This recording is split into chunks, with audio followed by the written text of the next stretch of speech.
All right, welcome back to the channel. It's your boy Fanon, and in this video, we're going to talk about Jermall Charlo, Canelo Alvarez, and the backlash that Jermall Charlo's getting for his for the fight he has scheduled next.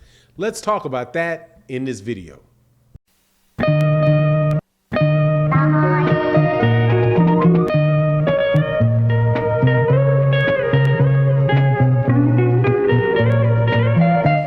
All right, welcome back to the channel. It's your boy Fanon, man. I'm trying to tell you, sometimes in boxing, there are people, for some people, where somebody just can do no right.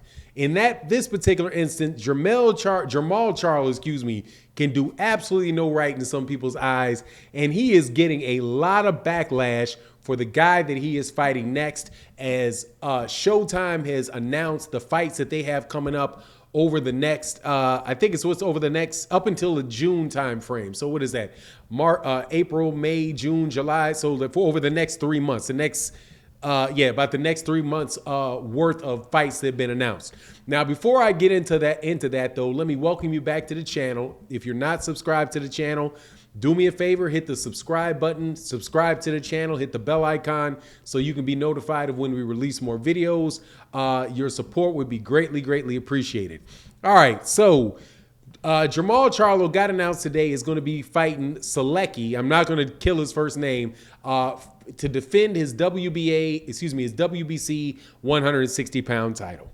Now, predictably, a whole bunch of people are coming out talking about how this proves why Jermall Charlo doesn't deserve a fight with Canelo Alvarez, because he refuses to step up in competition during his career, right?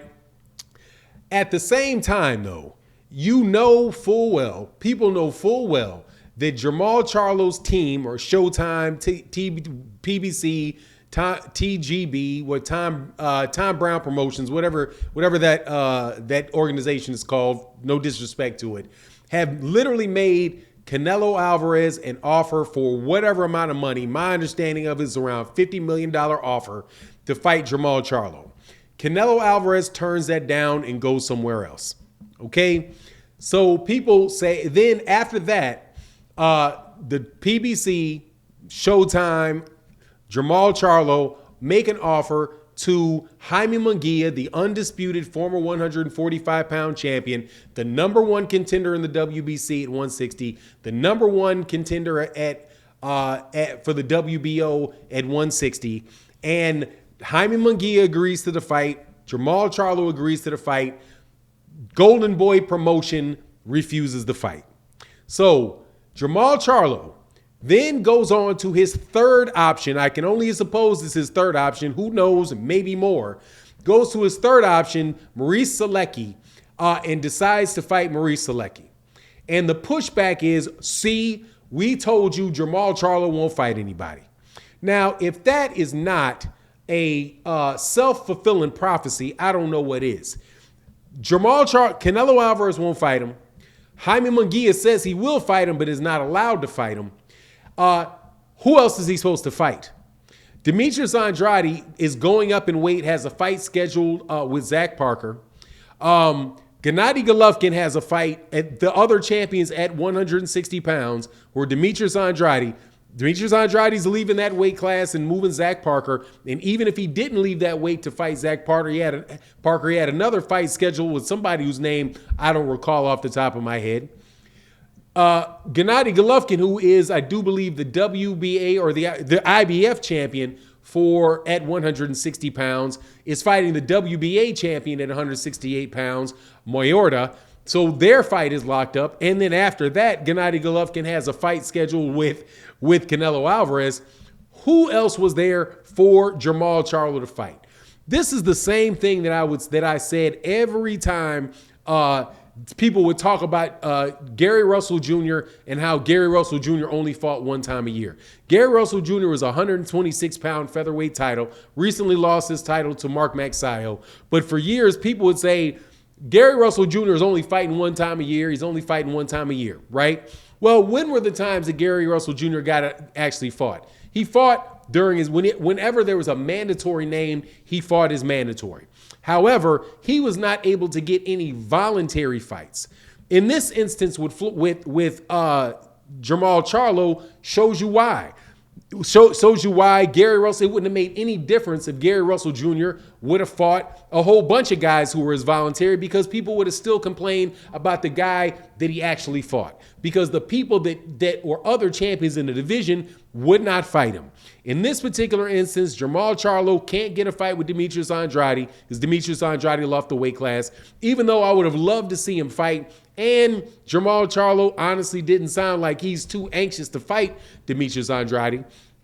Would love to see the fight between Gennady Golovkin and Jermall Charlo, but Gennady Golovkin is fighting Ray Mayorga. And then if he does beat Ray Mayorga, he's not going to be available to fight Jermall Charlo because he's going to fight Canelo Alvarez. So Canelo Alvarez takes that option for Jermall Charlo in the fight after next. But it's like with certain fighters, there's like a big gigantic case of you can't do right at all. How can you literally say that this man has been turned down by two different guys, and then the third option is proof that he don't want to fight anybody?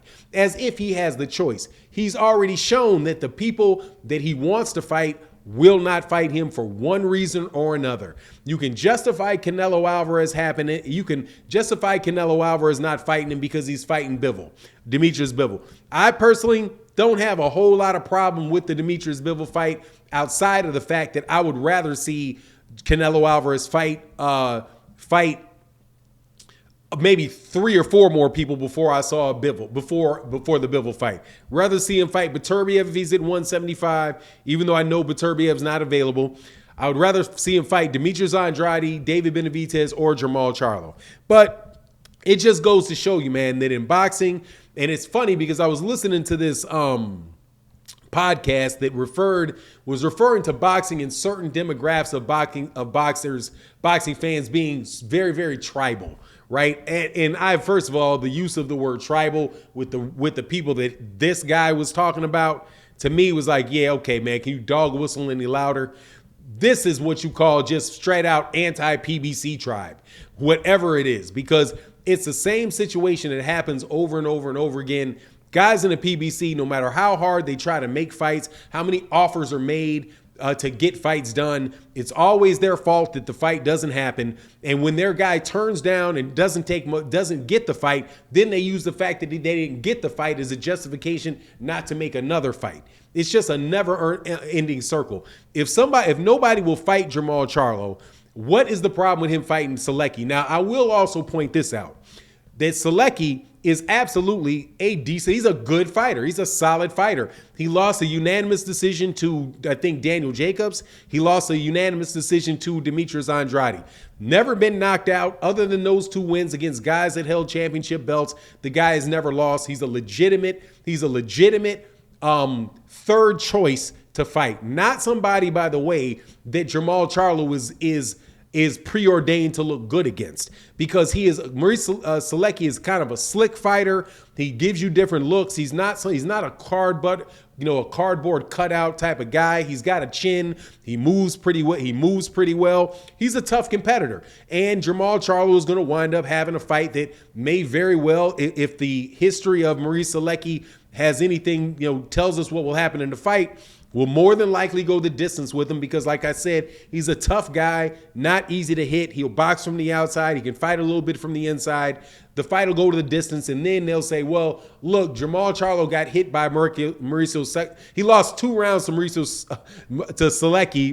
Sulecki on somebody's scorecard. That further shows why he doesn't deserve the fights against the bigger name fighters that people want to see him fight. But all in all, man, it is kind of whatever with the scenario. I'm going to enjoy the Jermall Charlo fight when it happens. It's definitely not the fight that I wanted to see. Would have much rather seen the Canelo fight. Much rather saw the fight with Jaime Munguia. Would rather see him fight Benavidez, right, or Plant. But, it is what it is, and boxing's going to be what it is. Anyway, you let me know what you think in the comment section. And with that, I'm out. Peace.